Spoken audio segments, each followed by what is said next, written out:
I know you heard me on the radio. Flexing, she loved the sound of my voice, it's the best thing. Daydreaming of the jazz all day. Pick up the phone late night with Larry K. I know you heard me on the radio. Flexing, she loved the sound of my voice, it's the best thing. Daydreaming of the jazz all day. Pick up the phone late night with Larry K.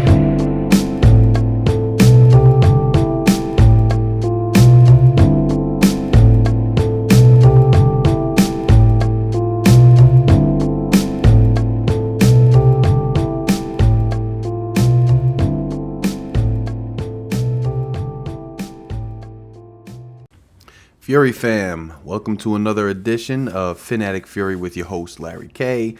Just touching base on this Sunday night because the news has finally broke. What we've all been expecting, what we've all been waiting for. And if you listen to me and you check my videos, you know I was expecting this particular hire once Daboll was off the board. The Miami Dolphins are finalizing a contract and are getting ready to name their next head coach. And that next head coach will be Mike McDaniel, who is currently serving as the offensive coordinator for the San Francisco 49ers. How do I feel about it? Look, he's a first-time head coach, 38 years old. By all accounts, he's well-liked as a person. He's going to be the head coach of the Miami Dolphins. So am I going to sit here and tell you that I have all the answers or that, I know I have a crystal ball as to whether or not he's going to be a good or a great coach? No, I don't have those answers. I don't have that crystal ball. He could either be a great head coach for the Miami Dolphins, he could be an average head coach, or he could wind up not being a good head coach. No one knows. What I will say is this. This fits the mold which I was afraid of the typical Ross hires up to this point. Meaning, and Flores doesn't count in my opinion, because I think Flores was completely Greer's decision where, Magoo didn't really have much say in it. He didn't interfere too much, things of that nature. I think with this hire, Magoo was much more involved again. And I know somebody pointed out in one of my live show on TD's channel that Magoo was Philbin, Mr. Magoo was Philbin. But hey, even if it was Philbin, I'm reassigning the name to Ross, and they're pretty much the same as far as I'm concerned. But this seems like the hire, right? Ross hired Philbin, he hired Gase, and now this guy's another one of his hires. They all seem to be the same mold, right? They're relatively new offensive coordinators. They don't share or conduct a ton of the play calling on their own. And they have these glowing, reviews from players and coaches. But, if I had to sum up how I felt about the hire, like overall, I have to be honest with you. I'm not saying he's going to be a bad head coach or I'm rooting against him. I hope he's the best thing we've had since Shula, because I'm a Miami Dolphins fan. And because I'm a Miami Dolphins fan, I want the Miami Dolphins to do well. And I want them to exceed expectations and continue, or start to, have an upward trajectory, because us as fans, that's what we want, right? But if I'm being honest, and that's why you guys listen to this show, right? That's why you guys turn on this channel. That's why Fury Fam is growing. It's because I'm objective. I'm just going to tell you straight, and I'm going to be honest. When a lot of other people are out there fishing and mining for clicks and whatnot, and trying to spin a certain narrative that people want to hear, I'm just going to be real. And I will say this. I'm underwhelmed by the hire. I'm underwhelmed. You had a guy with flow, who accomplished things for the first time in 2 decades other people hadn't, like back-to-back winning seasons, sweeping the Patriots, having that tough, defense and that hard-nosed team, resilient team. I'm underwhelmed by McDaniel. You bring in a Jim Harbaugh, or you bring in a Jim Caldwell, or somebody with a legitimate head coaching resume who had actually accomplished what you want to accomplish in their careers. That's one thing. One of the biggest knocks on Flores was that he couldn't build a staff properly. Well, Mike McDaniel, he's only been an offensive coordinator for 1 year with San Fran, and not all, but the bulk of his career has been under the Shanahan family, whether Mike or Kyle Shanahan. So he's kind of like their guy. So he's been in their camp for most of his career, and he's kind of been under their wing for most of his career, and now he's supposed to come in and be able to build a staff. I don't think it's going to be easy. He started coaching all the way back in 2005. He's coached running backs for people. He's coached wide receivers. He has a football resume to some extent, so I can't sit here and say he came out of nowhere. But I am kind of wary of this tendency to hire these, guys who come out of nowhere, who are offensive coordinators for a year or two, and all of a sudden there's some genius quarterback offense guru, but they don't have the resume that goes long enough back to actually prove that, right? You got a 38-year-old who spent just 1 year as offensive coordinator, just 1 year as offensive coordinator, and you're telling me there's nobody a little older, a little more experienced, who's been a coordinator for longer, who has a bigger body of work that you can determine whether or not they truly are what they say they are? Now, I know everybody's going to say, well, he gets nothing but respect from players. Everybody says he's great. Everybody says he's... When do they ever hire a coach in this league and people say, oh, he wasn't that great. The reviews are not that good. The interview was okay, but it's all we had. No one's ever going to say that. Every time you hire a coach, the reviews are great, the hype is great, and my favorite is always, and he blew them away in the interview. Absolutely blew them away. Do I care if Magoo and Greer were blown away by anybody? Philbin blew these guys away. Philbin blew Ross away. So I don't care that they were blown away. Like, in order for me to care that they were blown away, I'd have to care and think that they are the ones who were good judges of talent and head coach hiring, which they're not. So I don't care if he blew them away. But I'm not knocking him, okay? He could be great. But here's the thing, and I made this analogy before when I was on Phin-Addict Fury on the TD show, which, by the way, first of all, smash the subscribe button if you like the channel. Smash the like button. And then 8 p.m. on Wednesday nights, I am live. This show is live over at TD Fins Talk on the TD Fins Talk YouTube channel. So go ahead and tune in on Wednesday nights at 8. I can talk to you guys live and everything is fun. But smash the subscribe button. Anyway, back to our originally scheduled programming. I'm not necessarily impressed by what blows Greer and Ross away. I don't necessarily care what blows them away. And I made this analogy on the TD show, which was, if you are, in the military, or you're on a battleship or a submarine, you have the captain, you have the generals, the admirals, you have the guys who steer the boat, the gunmen, you have the engineers, you have all these different people, right? And just because somebody like McDaniel might be a good tactician, he might be good at crunching the numbers, he went to Yale, by the way. Went to Yale, so by all accounts, he's a smart guy. But he might be really good. He might be one of the best people to schematically, who can draw up tactics, who can come up with offensive schemes that work, who can, in tandem with the Shanahan family tree and that type of system, he could be the best X's and O's guy ever. Just like you could have somebody on a ship that could be the best engineer ever. But that doesn't necessarily mean that just because they have a great skill set in one realm, that they're going to be able to translate that skill set into another. I.e., just because a guy's a great engineer doesn't mean he's suited to be the captain.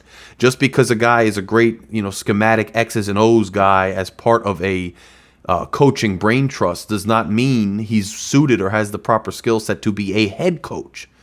Because head coaching's more about motivation, more about personality management, more about that leadership presence, more about hiring the people who are going to be the schematic geniuses, as opposed to being one yourself. So just because Mike McDaniel has a ton of respect amongst players and in the league schematically does not necessarily mean that his skill set is going to translate into being a head coach, does not necessarily mean that he has the resume or the attributes to be an effective head coach, because the job descriptions are different. Now, that also doesn't mean he's going to be a bad head coach. No one knows. I'm just a bit cautious about being too excited about somebody who, look, what do we have to go on? We have Ross and Greer's hires to go on over the years, and those hires have always fit the same type of, profile. It's a guy who seems a little brainy and nerdy a little bit, who doesn't seem like, the biggest personality or people motivator out there, who's a little younger in the terms of Gase and now McDaniel, who's supposed to be a quarterback guru, an offensive guru, and is really supposed to be schematically sound on that half of the field. Have they turned out well for us up to this point? No. So if I'm being honest and I'm being objective, I'm underwhelmed because what we've had to go on has shown us that these types of guys that they like to hire don't work out. And I'm not saying he's not going to work out. I'm not trying to burst anybody's bubble. But I do find it kind of interesting, right? Because as soon as Flores was gone, then the big thing was Daboll. Daboll was going to be great because Daboll made Josh Allen what he was, and Daboll coached the Bills, and their offense is so good, and everybody was so excited. But as soon as Daboll was off the board, now it's like McDaniel, what a great hire. I saw some guy on the internet, on YouTube, one other channel, some guy just going nuts, just losing it. When I saw McDaniel was hired, and he's just flipping out so happy, screaming and yelling. It's like, you're acting like we hired a Harbaugh, or we hired Sean Payton, or we hired Bill Belichick, or we hired, Coach Shula came back and we hired him. I mean, you're acting like it's a known fact that this was the most amazing hire ever. What gets me about people is like, rewind 1 year. Rewind 1 year, and most of the people who are so excited, this is a clutch hire, best hire, great hire, all the people proclaiming that as if they actually know, go back 1 year, and they never even heard of this guy. Go back 1 year, and they never even heard and didn't even know who this guy was. And all of a sudden, they've convinced themselves. Fans have a tendency to, after something happens, to now rationalize why it's amazing, because that's why they're fans. They just want to be happy. They want to be optimistic. So they didn't care. They weren't that thrilled. But now that he's the guy, they're going to, go back and rationalize it after the fact as to why this is the best hire and convince themselves, because I understand you're a fan. In order to stay sane, you've got to convince yourself that this was some kind of amazing hire. It's so great. So now they're saying, well, these people said he was great, and somebody said today, Deebo Samuels, he coached Deebo Samuels and George Kittle. So he's got to be great. What's with this coaching thing? It was the same thing with Daboll, who I don't think Daboll is so great either necessarily, by the way.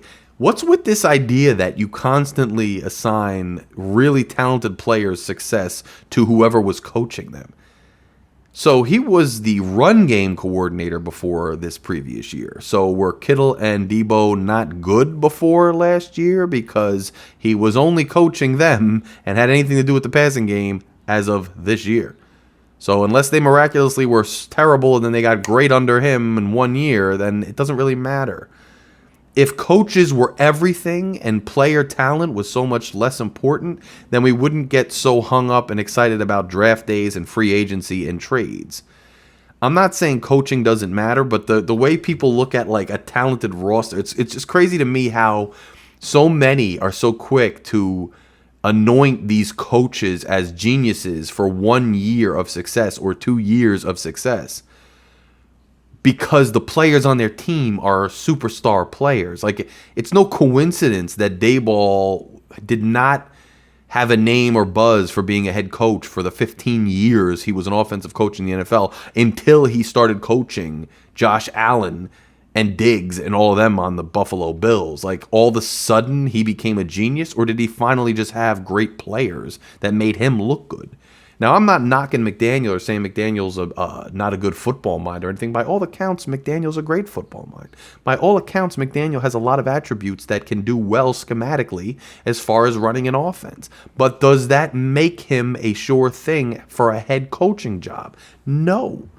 Does it mean he won't be a good head coach? Doesn't mean that. He could be a great head coach, but we don't know. So if you want my honest opinion on the hire, I'm a little underwhelmed, and it's kind of, I expect it. This is like right in the mold of what they do. And they're making him keep the defensive staff. By all accounts, we don't know for a fact yet, but they want him to keep the defensive staff. He's going to keep the same GM, obviously, because that was the plan all along. He's got the quarterback.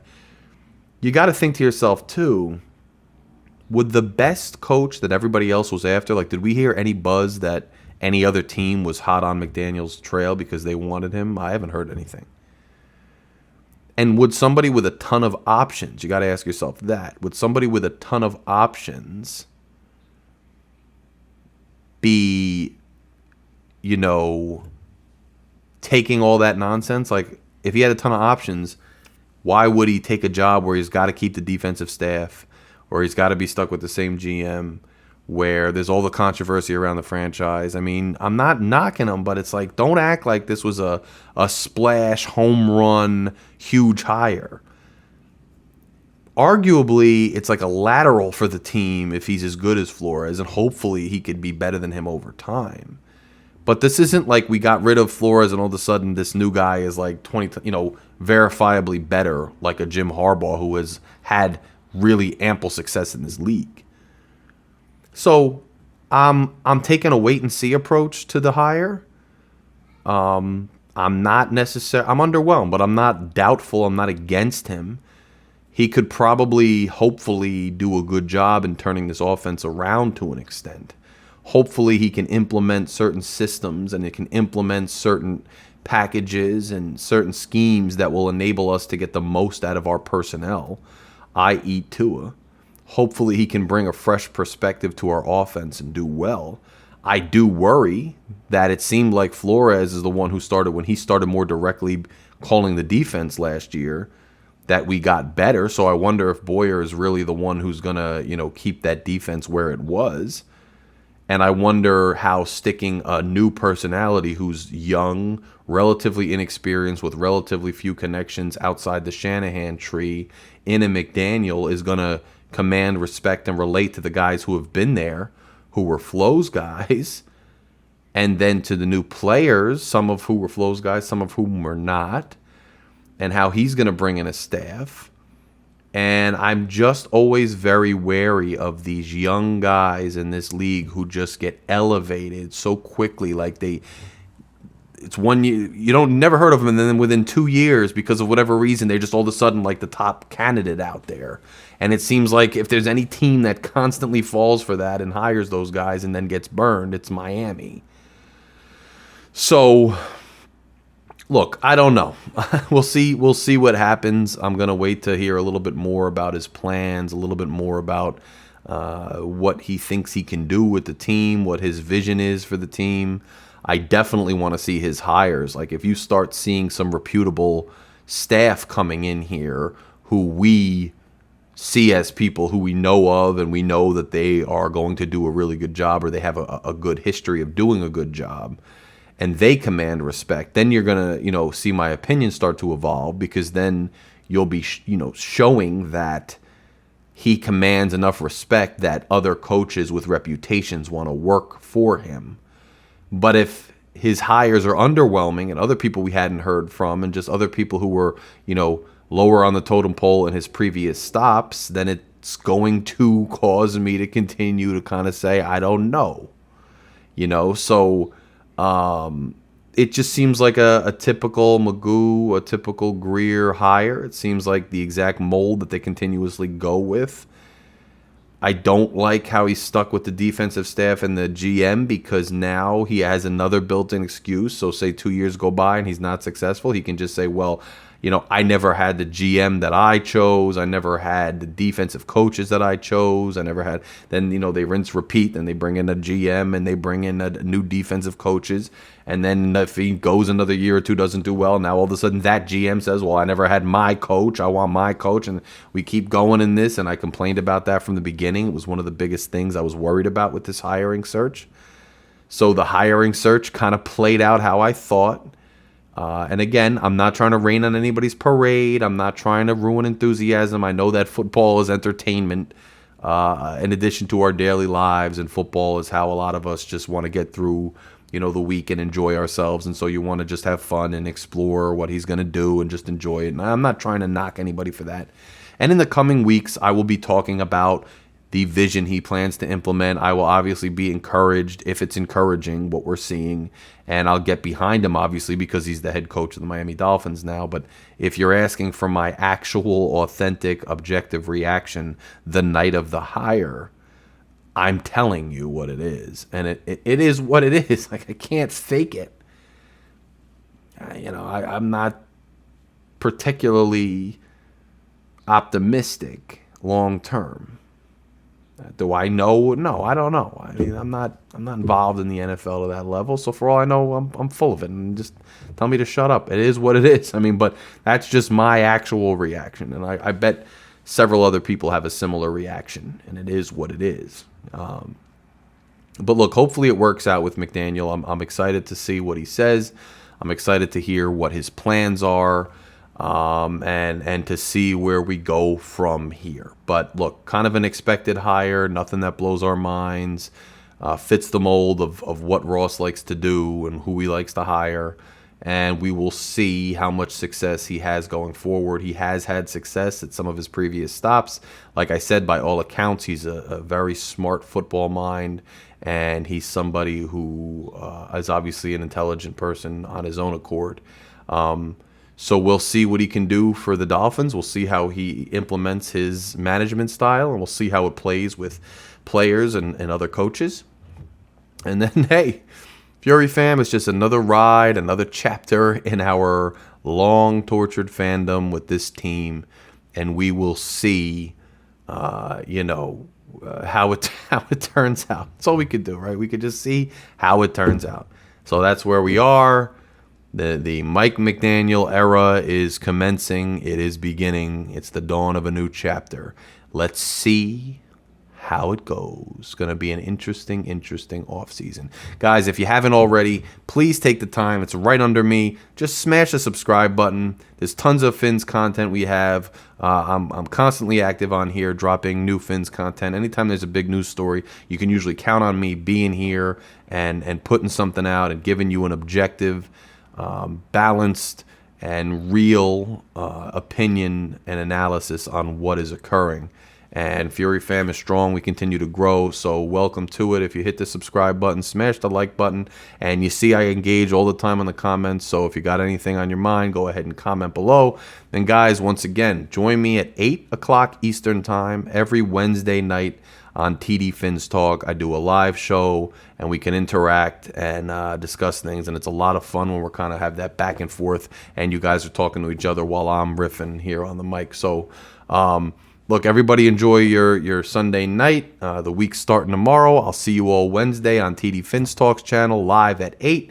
And until then, Fury fam, fins up. I know you heard me on the radio, flexing. She loved the sound of my voice, it's the best thing. Daydreaming of the jazz all